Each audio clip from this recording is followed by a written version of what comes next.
اب ترجمے میں تو آپ کو کوئی ایک معنی آئیں گے. مثلا اسلام میں والدین کا کتنا رتبہ اور احترام بتایا گیا کہ معصوم نے کہا کہ اسی سے اندازہ کر لو کہ قرآن میں 3 جگہ اللہ نے اپنے ساتھ والدین کا ذکر کیا ہے. وَقَضَىٰ رَبُّكَ أَلَّا تَعْبُدُوا إِلَّا إِيَّاهُ وَبِالْوَالِدَيْنِ إِحْسَانًا. 3 جگہ. اللہ کے بعد اگر کوئی ہے، یعنی اللہ سے مطلب اللہ اور اللہ کی معصوم حجتیں، ان کے بعد اگر کوئی ہے تو والدین. نوجوان اللہ کے رسول کے بعد گھبرایا آیا. اب میرا تو چل چلاؤ ہے، عمر بھی اتنی ہو گئی ہے، بیماریاں بھی ایسی ہیں کہ جو بیماریوں کی تفصیل سنتے ہیں کہتے ہیں مولانا آپ کو تو 20 سال پہلے ہی ختم ہو جانا چاہیے تھا. تو خیر، اور عمر بھی ایسی ہے کہ اگر صحت مند بھی ہوتا تو ابھی آخری اسٹیج. لوگ کہتے ہیں جی وہ فلاں صاحب قبر میں پاؤں لٹکائے بیٹھے، میں تو سینے تک اتر چکا ہوں، بلکہ گردن تک. تو یہ ہے کہ ہر سال جب اشرا پڑھتا ہوں یہی سمجھتا ہوں کہ اللہ نے ایک موقع اور دے دیا ثواب کمانے کا، لیکن اب وہ عمر اور صحت نہیں رہی. اس لیے ایک مختصر سی یہاں پہ آپ کے سامنے گزارش کرتا ہوں کہ جو انا للہ و انا الیہ راجعون ہے نا، جہاں سے چلے وہیں پہنچو گے. جو خانہ کعبہ کے طواف ہے جہاں سے شروع کرو گے وہیں پہنچو گے. وہی اب میری مجالس کا انداز ہے کہ جہاں سے میں نے شروع کی تھی قبر اور عذاب، آج کل گھوم کے دوبارہ وہیں پہ آ رہا ہوں. اور اللہ کے رسول کے پاس ایک نوجوان آیا، بہت گھبرایا ہوا، پریشان، آنکھوں میں آنسو ہیں، چہرے پہ ہوائیاں اڑ رہی ہیں، اور آ کے کہا یا رسول اللہ آپ رحمت للعالمین ہیں، آپ سے رحمت چاہیے. جو لوگ مدینے کی زیارتیں کرتے ہیں تو میں بھی، اور جن کو میں نے سکھایا ہے وہ بھی آپ کو حج اور عمرے میں بتائیں گے کہ پیغمبر نے ایک دروازہ ہی بنایا تھا، رحمت کا دروازہ. وہ لوگ آئیں جن کو فوری رحمت چاہیے. وہ نوجوان آیا، یا رسول اللہ رحمت چاہیے اور فوری رحمت چاہیے. کیا مسئلہ؟ کہا میرا بھائی، کل یہ ایک جملہ آیا تھا نا، آج اب اس کو حدیث میں سنیے. میرا بھائی بڑا بھائی ہے، بہت بوڑھا نہیں ہے، 40-45 سال کا ہوگا. وہ اس کا آخری وقت آ گیا، وہ موت کے اس مرحلے سے گزر رہا ہے جو پہلے بہت زیادہ ہوتا تھا، سکرات موت، نزع کا عالم، روح نکلنے کا مرحلہ. لیکن بہت تکلیف میں، اور روح اس کی نکل ہی نہیں رہی. کل میں نے کہا تھا نا کہ بعض اوقات ایسے مرنے والوں کو دیکھ کر یہ دعا کرنے کو دل چاہتا ہے کہ اللہ ان کی مشکل آسان کر. وہ منزل، لیکن وہ بھی تو اپنے اختیار میں نہیں ہے نا. تو اللہ مشکل آسان کرے، ہم تو نہیں آسان کر سکتے. میرے پاس تو ایسے کیسز بھی تھے، زہر دے دیا گیا، اب پتہ چلا وہ ٹھیک ہو گئے کیونکہ جو ان کو بیماری تھی اس کا علاج ہی زہر تھا. خیر، تو ایسے واقعات ہوئے ہیں، رپورٹڈ ہیں، ریکارڈڈ ہسٹری کے اندر. تو اب یہ کہ ہمارے ہاتھ میں تو نہیں ہے نا کسی کو مارنا. کہ یہ ایسی تکلیف میں پیغمبر فوراً کھڑے ہو گئے. اس زمانے کا مدینہ بہت منا شہر تھا. آج کی جو مسجد ہے نا، وہ پورا مدینہ اس زمانے میں اس کے اندر تھا. پیغمبر گئے اس کے گھر میں، دیکھا وہ نوجوان، اس نوجوان کا بڑا بھائی وہ بھی نوجوان، انتہائی شدید تکلیف کی شدت میں جیسے کسی کا گلا گھوٹے تو اس کی آنکھیں جو ہے وہ ابل آتی ہیں اور پھیل جاتی ہیں اور زبان لٹک جاتی ہے، ہاتھ پاؤں مڑے ہوئے ہیں، عجیب عالم.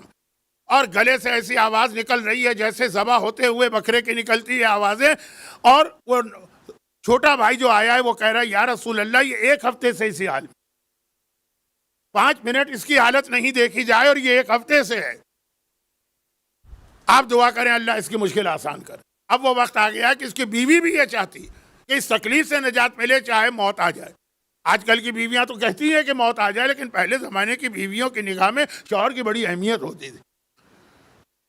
اہمیت ہے، آج بھی ہوتی ہے، مجھے نہیں پتا. خیر، تو واپس آ جائیے اصل مسئلے پر. پیغمبر نے دیکھا رحمت للعالمین، اس نوجوان کی حالت دیکھی، لیکن فوراً پیغمبر مڑے اور باہر جانے لگے. چھوٹا بھائی گھبرا کے کہتا یا رسول اللہ میں آپ کو لے کے آیا، آپ نے بھی اتنی زحمت، مسجد چھوڑ کے آئے. پیغمبر خالی تو نہیں بیٹھتے نا، ہر وقت لوگ پیغمبر سے مسئلے مسائل پوچھ رہے ہوتے، لیکن آپ آئے میری مدد کے لیے جا رہے ہیں. کہا اس کی حالت یہ بتا رہی ہے کہ یا اس کا باپ اس سے ناراض ہے یا اس کی ماں اس سے ناراض ہے. اسی مرنے والے کو ہی تکلیف ملتی ہے جس کا یا باپ ناراض ہو یا ماں ناراض. اور ایسے آدمی کے لیے ہم بھی دعا نہیں کرتے، ہم بھی دعا نہیں کرتے ہیں جس کا باپ اور ماں ناراض، سوائے ایک صورت کہ جو ناراض ہیں اگر وہ مر چکے. دعائے مشلول ہمارے پاس کیسے آئی تھی؟ وہ نوجوان نا جو باپ کی بددعا کے نتیجے میں پیرالائز ہو گیا تھا، یمن کا رہنے والا تھا، لیکن سمجھ گیا کہ اب اس عذاب سے ایک ہی طریقہ ہے بچنے کا، مکے جاؤ۔ خانہ کعبہ میں آیا، پیرالائز ہے، چلا نہیں جا رہا ہے، بڑی مشکل سے زمین پر چاروں ہاتھ پیروں سے گھسٹ کے طواف کر رہا اور رو رہا۔ تو مولا نے سنا کہ بیٹا حسن اس کو لے کر آؤ، اور پھر مولا نے پورا واقعہ پوچھا اس سے، پتا چلا کہ باپ کو اس نے ایک دفعہ بڑی اذیت پہنچائی۔ اب آپ نے کہا تھا میں تیرے حق میں بد دعا کرتا ہوں، یہ عذاب آیا اور باپ مر چکا۔ تو مولا نے پھر دعائے مشلول تعلیم کی کہ اب اس عذاب سے بچنے کے لیے یہ دعا پڑھو۔ چنانچہ پرانی کتابوں میں دعائے مشلول نہیں لکھا جاتا تھا، کہا وہ دعا جو اس بیٹے کو تعلیم کی گئی جو عاق والدین ہونے کی وجہ سے عذاب میں تھا۔ بہت لمبا جملہ ہو گیا اردو میں، لیکن مجلس بھی بہت لمبی ہونے جا رہی ہے، شارٹ کرتا ہوں۔ پیغمبر نے کہا ہم بھی اس کے حق میں دعا نہیں کرتے، ہاں اگر باپ اور ماں مر گئے تو اب کیا کیا جائے تو الگ بات۔ کہا یا رسول اللہ باپ تو مر چکا ہے اور باپ کے ساتھ اس کا کوئی پرابلم نہیں تھا، ماں زندہ، اب بہت ناراض ہے اپنے بیٹے سے۔ اور وہی جو مسئلہ ہر زمانے میں ہے، ساس اور بہو کا مسئلہ۔ شادی کے بعد بیوی آئی، کچھ دن اچھے تعلقات رہے، جب آتی ہے نا بہو، اس وقت تو ساس کو بہو بہت اچھی لگتی، کیا ماتھا چاند تھوڑی تارا پتہ نہیں کیا اور کیا، لیکن چند دنوں کے بعد پھر وہی چڑیل اور وہی پتہ نہیں کیا کچھ لگنے لگتی ہے۔ تو وہ وہاں بھی ہوا، اور یہ دنیا کی تمام عورتوں کا کامن پرابلم ہے۔ صرف ایک عورت اس سے بچی ہوئی تھی، ابھی میں لاہور میں اس پہ ایک مجلس پڑھ کے آیا ہوں، ایک عورت بچی ہوئی تھی، حضرت حوا، کیوں ان کی کوئی ساس نہیں تھی۔ خیر، تو یہ بچوں کی معلومات کے لیے کہ ان کی کوئی ساس نہیں تھی حضرت حوا کی۔ تو خیر، باقی ہر جگہ یہ مسئلہ، بہت ناراض ہے ماں۔ کہا اچھا تو ماں ناراض ہے، میں دعا نہیں کروں گا، کر سکتے ہیں نہیں کروں گا۔ کہا یا رسول اللہ پھر میرے بھائی کی تکلیف کیسے ختم ہو؟ کہا بلا کے لاؤ ماں کو۔ ماں بلائی گئی، وہ آئی، اس نے بیٹے کی حالت دیکھی۔ کوئی ماں اپنے بیٹے کی حالت دیکھے؟ لیکن اس نے کہا شکر ہے خدا نے میری فریاد سن لی، اس نے مجھے ایسی تکلیف پہنچائی ہے کہ میں نے دل سے اس کے لیے بد دعا کی۔ ویسے امام کی ایک حدیث ہے، اور آپ دیکھیں گے کہ کتنی، یعنی آپ کا دل کہے گا کہ ہاں ہر حدیث صحیح ہوتی ہے، لیکن یہ حدیث تو آپ دل تصدیق کر رہا ہوگا۔ امام نے کہا ماں کی بد دعا سے اتنا نہ ڈرو جتنا باپ کی بد دعا سے۔ کراچی کی تو منی بس کے پیچھے بھی شاید لکھا ہوتا ہے ماں کی بد دعا، لیکن اتنا مت ڈرو۔ ماں بد دعا بھی کرتی ہے تو وہ اوپری دل سے کرتی ہے، دل کی گہرائی سے نہیں کرتی۔ ہاں باپ جب بد دعا کرتا ہے وہ دل کی گہرائی سے کرتا ہے۔ لیکن یہاں واقعاً اتنی تکلیف اس بچے نے اپنی ماں کو پہنچائی ہے۔ ماں نے کہا شکر ہے خدا کا۔ پیغمبر نے اس چھوٹے بھائی سے کہا کیا کریں، یہ نہیں معاف کر رہی ہے، ماں ہو کے معاف نہیں کر رہی ہے، اور تکلیف دیکھ بھی رہی ہے، اب میں دعا نہیں کروں گا۔ وہ کہنے لگا کہ اماں سے کہنا تو بیکار ہے، اتنے سالوں سے ہم سمجھا رہے ہیں ماں کو، وہ نہیں مان رہی، لیکن آپ ہی کچھ کریں۔ پیغمبر نے کہا ایک طریقہ، اب دیکھیں میں طریقہ اس لیے بتا رہا ہوں کہ آسان طریقہ تھا۔ پیغمبر کہتے اچھا ٹھیک میں کر دیتا ہوں دعا، نہیں۔ پیغمبر نے کہا کہ تمہارے گھر میں لکڑیاں ہیں، پرانے زمانے میں یہ گیس ویس تو ہوتی نہیں تھی، لکڑیاں چولہے میں جلتی تھی، آئیں۔ پیغمبر نے کہا کہ آگ لے کر آؤ، اسے جلانا۔ بیڈ روم میں بستر کے قریب لکڑیاں رکھ کر اس کو جلانے کی کوشش کی جا رہی۔ وہ بوڑھی عورت گھبرا گئی کہ یا رسول اللہ آپ کر کیا رہے ہیں؟ کہا میں تمہارے بیٹے کو اٹھا کے اپنے ہاتھ سے اس آگ میں ڈالنا چاہتا ہوں۔ اب تڑپ گئی، یا رسول اللہ میرا بیٹا جسے میں نے اتنی زحمت سے پالا اس آگ میں جائے گا، جلے گا۔ کہا یہ تو کچھ نہیں ہے، تو جو کر رہی ہے اس کے نتیجے میں جہنم کی آگ میں جلنے والا۔ جب تو بڑی آگ میں اپنے بیٹے کو جلا رہی ہے تو چھوٹی آگ میں اگر میں جلاؤں تو کیا حرج؟ گھبرا کے کہا یا رسول اللہ کہ جہنم کی آگ میں جلے گا؟ کہا ہاں۔ عاق والدین پر جنت کی خوشبو بھی حرام ہے۔ اس نے کہا میں نے اپنے بیٹے کو معاف کیا، اور ایک دم سے ایک اطمینان کی سانس کی آواز آئی، پلٹ کے دیکھا وہ نوجوان جو مر رہا تھا بالکل نارمل ہو گیا۔ اور پیغمبر یہ کہتے ہوئے چلے کہ جو باپ یا ماں کو تکلیف پہنچاتا، ہاں اب ایسی حدیثیں بعض اوقات بوڑھے لوگوں کا تو ذرا مزاج بھی چڑچڑا ہوتا ہے اور اپنے آپ کو ذرا سا ڈکٹیٹر سمجھنے لگتے ہیں۔ تو میں تو خود بڑھاپے میں ہوں نا، تو مجھے پتا ان حدیثوں سے فائدہ اٹھا کے بعض ساسیں اپنی بہو پہ ڈبل ظلم کرنے لگتی۔ دیکھا تم نے کتنا سخت عذاب آتا ہے۔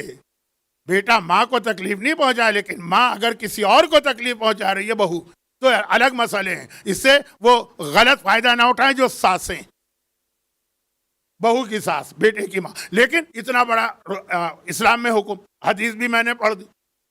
حضرت موسیٰ نے ایک بار پوچھا تھا یا رسول اللہ، نہیں یا رسول اللہ نے، کوہ طور پہ گئے تھے.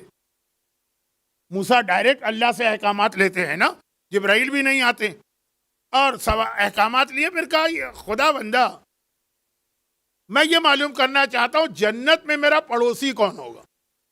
بہت مشہور روایت ہے، اس لیے بہت شارٹ میں پڑھ رہا ہوں. موسیٰ بہت عظیم نبی ہیں، رسول خدا اور ابراہیم کے بعد تیسرے عظیم ترین نبی ہیں موسیٰ. ہاں ائمہ جو ہیں ان کے بعد رتبہ آتا ہے، لیکن انبیاء میں. کہا کہ موسیٰ تمہارا پڑوسی فلاں شہر میں جو قصائی رہتا. اب موسیٰ کو ذرا تجسس ہوا کہ وہ قصائی بہت نیک آدمی ہوگا، جسے اردو میں کہتے ہیں چھپا رستم. بہت سے لوگ ہوتے ہیں بہت نیک ہیں لیکن اپنی نیکیاں ظاہر نہیں کرنے دیتے. اور بہت سے لوگ کوئی نیکی نہیں کرتے لیکن فیس بک کے اوپر آپ ان کی پوسٹ دیکھیے، واٹس ایپ میں ان کا اسٹیٹس اپڈیٹ دیکھیے، ایسا لگتا ہے کہ جیسے انہوں نے امام معصوم سے بڑھ کے کوئی کارنامہ انجام دے دیا. تو اب کہا کہ قصائی ہے، چل کے دیکھوں. گئے اس شہر میں. پرانے زمانے میں ہوٹل ووٹل نہیں ہوتے، جو بھی آتا تھا شہر کے کسی بھی آدمی سے کہتا تھا میں مہمان ہوں، مسافر ہوں، وہ اپنے گھر میں جگہ دیتا تھا. جیسے زیارت کے جو 3 دن ہوتے ہیں نا، ہر عراقی اپنے گھر کا دروازہ کھول کے بیٹھا کہ آؤ میرے مہمان، میرا گھر تمہارے لیے حاضر. تو یہ پہلے زمانے کا عام طریقہ تھا جب ہوٹل اور مسافر خانے نہیں تھے. موسیٰ گئے قصائی کی دکان پہ پہنچے، پہلے تو دیکھتے رہے یہ دکان پہ بیٹھا ہے تو کیا کوئی خاص اسپیشل عمل کر رہا؟ نہیں، بالکل جیسے سارے قصائی ہوتے ہیں. ذرا قصائی ایگریسو بھی ہوتے ہیں، لڑنے مرنے والے. امام معصوم نے ہمیں بزنس کے بھی بہت طریقے سکھائے. اس میں یہ بھی ہے کہ کبھی کفن بیچنے کا کام نہ کرنا. روزانہ دعا کرو کہ آج زیادہ لوگ مریں، آج زیادہ لوگ مریں تو ہمارا کام چلے.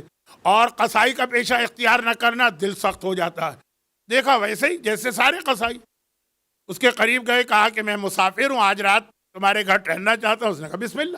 یہ عام طریقہ تھا اس زمانے کا. اس کے گھر اس کے ساتھ گئے. وہ گھر میں داخل ہوتے پورا دن کا تھکا ہوا ہے لیکن سیدھا برابر کے کمرے میں گئے اور تھوڑی دیر تک وہاں رہا، پھر آیا اور ہنستا ہوا آیا. موسیٰ نے پوچھا بھائی اس کمرے میں جا کے ہنس کے کیوں آ رہے؟ کہا وہاں میری بوڑھی ماں رہتی ہے اور وہ تقریباً بستر کے اوپر ہے، بیڈ پر ہے. تو میں صبح گھر سے نکلنے سے پہلے اس کے سارے کام کر کے جاتا ہوں، پورا دن تھکا ہوا آتا ہوں، پہلے اس کے کمرے میں جا کے اس کی ساری خدمت کرتا ہوں. کہا ٹھیک ہے. تو ہنس کیوں رہے؟ کہا کہ جب میں اس کی خدمت کرتا ہوں شام کے وقت آ کے وہ دیکھ رہی ہے میں پورا دن کا تھکا ہوا ہوں. اور کیا تھکا ہوا؟ تکا بوٹی کی ہے اس نے، لوگوں مثلا جانوروں کی، لوگوں کی تو نہیں. پورا دن کا تھکا ہوا اور پھر ماں کی ساری خدمت کر رہا ہوں جس کے اندر اس کی نجاستوں کا صاف کرنا بھی ہے. تو میری ماں ہاتھ اٹھا کے کہتی اللہ تجھے موسیٰ کا پڑوسی بنا ہے. تو مجھے ہنسی آ جاتی ہے، کہاں مجھ جیسا قصائی جو واجب بھی مشکل سے ادا کرتا ہوں. کہ موسیٰ جیسا عظیم نبی، کلیم اللہ، جس پہ تورات نازل ہوتی ہے، ماں کی بے وقوفی کی دعا پہ مجھے ہنسی آتی ہے. موسیٰ نے کہا بالکل اللہ نے جو مجھے پیغام دیا میری سمجھ میں آیا، تجھی جیسے شخص کو میرا پڑوسی بننا چاہیے جو اتنا ماں کا خدمت گزار ہو. تو وہ ایک حدیث، یہ دوسری حدیث. وہ عذاب آیا رسول کے ہوتے ہوئے. رسول کون؟ رحمت للعالمین.